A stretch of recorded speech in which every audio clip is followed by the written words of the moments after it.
All right. How are we doing? Good. How are you doing? Very good. Thank you. Got a quick question. Okay. I know Ryan and Shane weren't here. Can you talk about the progression of those guys' seasons with you at Coachella? Yes. Well, Shane and Ryan and Morrison and Melanson as well in that regard. I think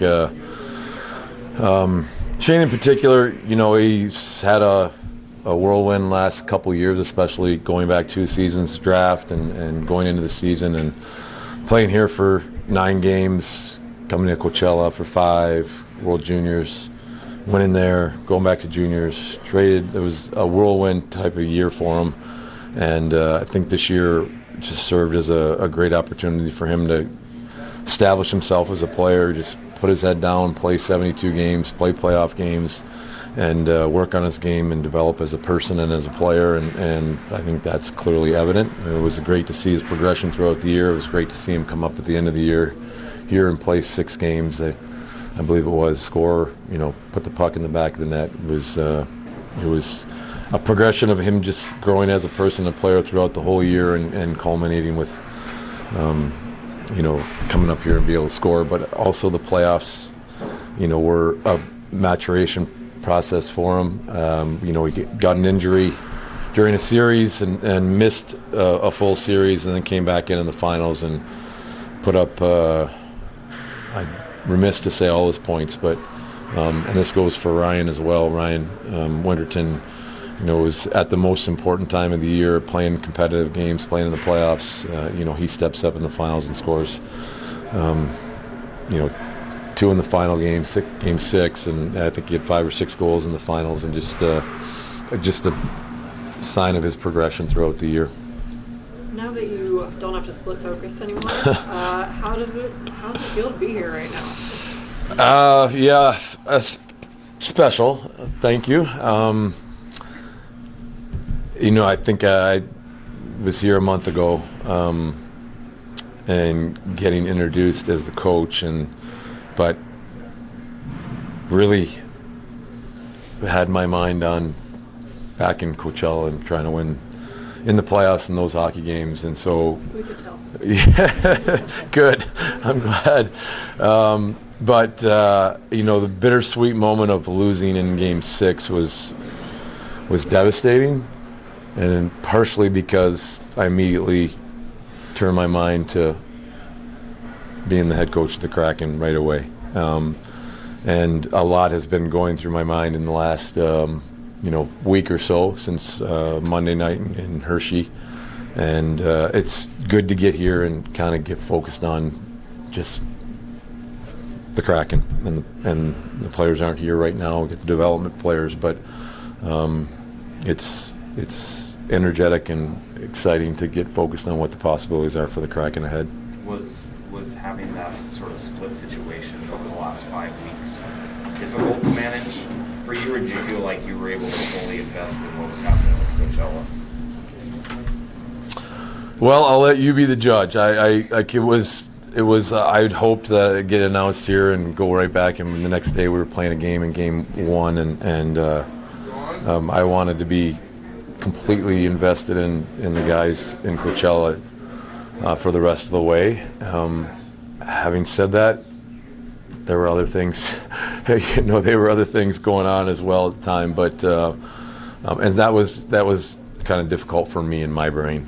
I hope it wasn't difficult for the players. Like I wanted to be and was fully invested in them, and but at the same time, my brain was, I was on the phone a little bit more often than I'd ever been on the phone.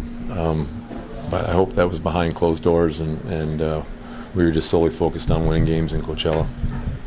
What do you take away from your first day up here working with these guys now in this setting and getting to see some of these guys for the first time in a year or so? Yeah, I mean, some guys for the first time in a year, but Burkus and David Goyette and Rakoff and a lot of guys I'm seeing again for the second time, which I saw at camp last year, but a handful of draft picks this year. And it's just exciting because you see good players. You see potential out there on the ice. Maybe not for today, but certainly for tomorrow for the Kraken. And there's a lot of, a lot of really, really good players out there that it's exciting to be. It's exciting. We're not in your camp right now, but these guys are the future for us here in Seattle, and it's exciting to see good players out there showing what they can do, competing, and kind of a nice vision for the future. No, it's been only a few days, but first impressions on Berkeley Catton, both in Vegas and then out on the ice today.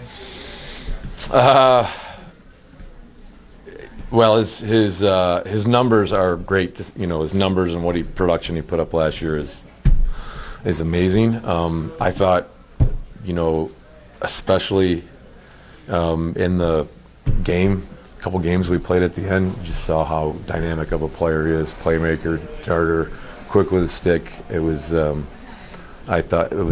I really enjoyed watching him there in the last game we were playing, because he's full on display for his skill and ability and playmaking, and he's put 50 goals in the net.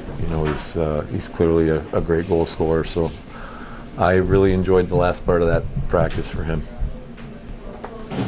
There could be a couple players that are competing for games in the fall. Do you use any on ice this week to evaluate that?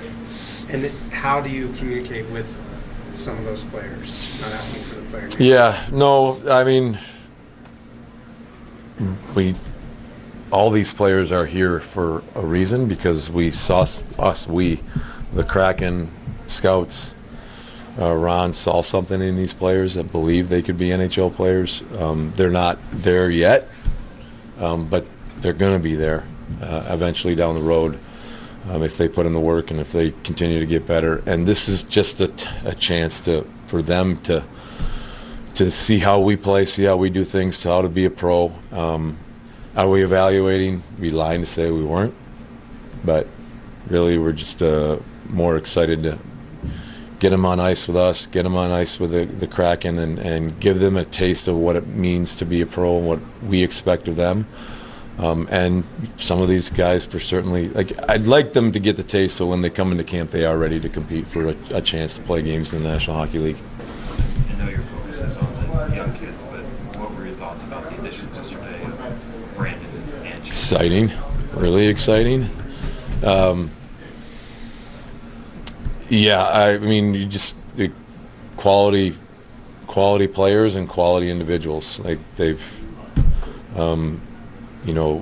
Montour has developed for a long time in the National Hockey League into a great player and a Stanley Cup champion now, and Chandler is also a Stanley Cup champion, and he brings speed and middle of the ice and excitement, and we need that down the middle of the ice, and add another defenseman that has that dynamic of play, both offensively and defensively. And they're both Stanley Cup champions, so I'm excited. I don't know about you, but I'm excited about that. Dan, I imagine it's nice to have your whole coaching staff with you up here. Just can you talk specifically about Stu and what he's contributed to Coachella's success? Well, both Jess and Stu and Colin, to be, like the development of the players, the development of the atmosphere and the culture and how we do things in Coachella is Stu and Jess and Colin. I think how our goalies have developed in at the last 2 years is, it's on the quality of the goaltender, but it's been through Colin's, guidance, and see Joey all last year, and you see him make the next step to the Kraken this year. There's a lot of pride in that, and it goes for Stu and Jess too. We're trying to push these guys. We're trying to push these guys to the next level, and you see Riker Evans develop as a player over the last year and a half, and Ty Carte is one where we take a lot of great pride in. This guy came in here 2 years ago, and no one really in this room knew his name, or undrafted and signed as a free agent and developed all that 2 years ago, and that was it's not me, it's not the head coach, it's really Jess and it's really Stu, and when it comes to those guys, and so they were a big part of it. one guy not in dev camp with you, but you got to see a little bit in LSU, Yanni Neiman. What'd you kind of see out of him since he joined up with you guys and the progression that he kind of made with you guys down there? Have you seen this guy play at all? Not a ton. That's why I'm asking. He's got a whip of a shot. Like, it's he scared the living daylights out of all of us in Coachella when he stepped on the ice, and he's not older. He's played a year pro. He's 20 years old, but he's got an absolute NHL shot, and he terrorizes the goaltenders and our guys down there. They keep asking him to shoot it harder, but it's dynamic. But also a great chance for him to come over here and play with us at the end of the season, get an idea of what North American hockey is like, get comfortable with the surroundings and the environment, and I think you're going to see more and more of what his positives are once as he continues to progress down the line. But he's a big person, big-bodied, great in the offensive zone, and an absolute blister of a shot. And it's an NHL shot. It's a beauty, and it will be someday. You will see it in the NHL someday. You got Dave returning to the staff to join you. How important was that for you to bring him back, and where do things stand with the rest of your coaching staff right now? The rest of the coaching staff, we've been in contact with Ron, talking about being on the phone for the last month. Been working diligently on the coaching staff. It will be finalized here in the next couple of days, and we'll see who that is. As far as immediately when I had discussions with Ron and then turned to the coaching staff, conversations with Dave it was clear and evident to me that his relationships with the players, what he's been able to establish over the last 2 years, and knowing the personalities, knowing the people, was critical to our success next season, and bringing that to the coaching staff. So he's going to be a big part of the staff because of those relationships and what he's done in the last year, and even with the penalty kill, he's going to be in the penalty kill, and penalty kill has had a maturation over the last couple of years, and it turned into a really good unit for the better part of the last 2/3 of the season, and that's under Dave.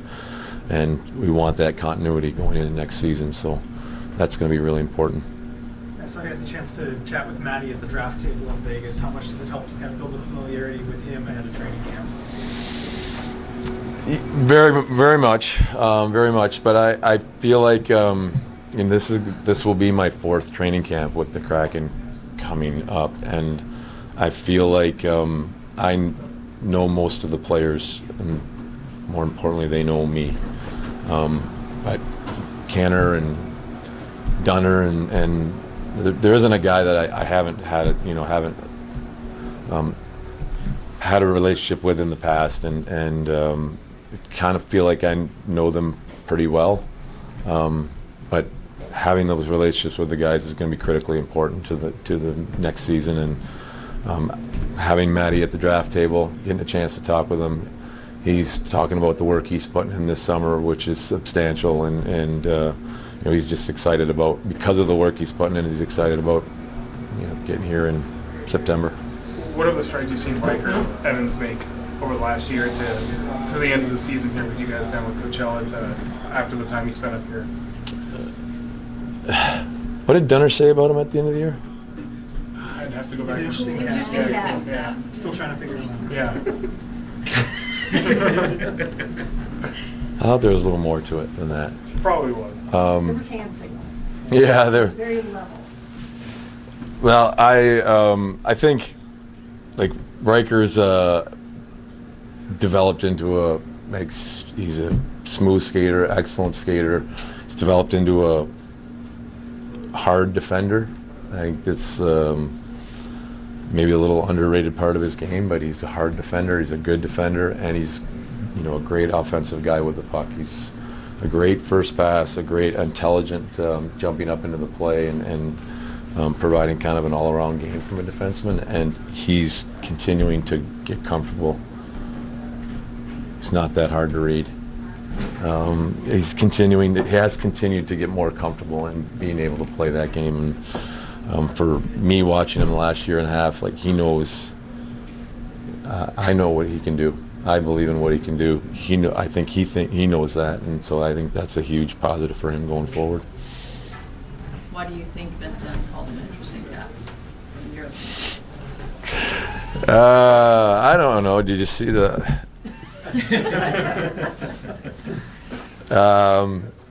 I think he's pretty detailed and pretty focused on how he is a pro. And they sit right next to each other in the stall, I believe, last year. And so Dunner maybe couldn't figure all that detail and how, from how he eats to how he practices to how he puts on his skates for the game and stuff. There's some peculiarities there, but it's really just an indication of how much thought he brings to his game. And maybe that's why Dunner was. Did you see him as Garth in the? Yeah, that's maybe another reason why. You gonna be able to get any downtime to recharge? Yeah, we're gonna. My wife and I are gonna spend another week here in Seattle. I'm looking for a place to stay. If you've got any recommendations about where we should live, there's a lot of people telling us where to live. But we're gonna spend the next week being here and with Ron and the staff, having some conversations, and then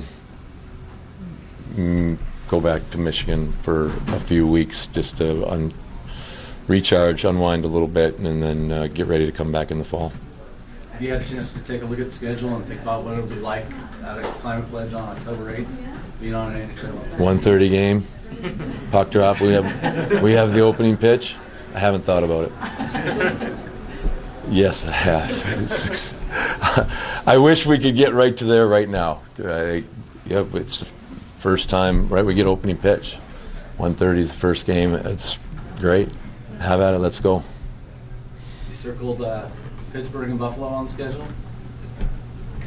1:30 on the 8th. Yes, I have. No, I mean, I did look at it. I didn't circle them. We're trying to win them all. But I don't remember when they are. I know when the first one's at. You guys good? Yep. All right. Thank you.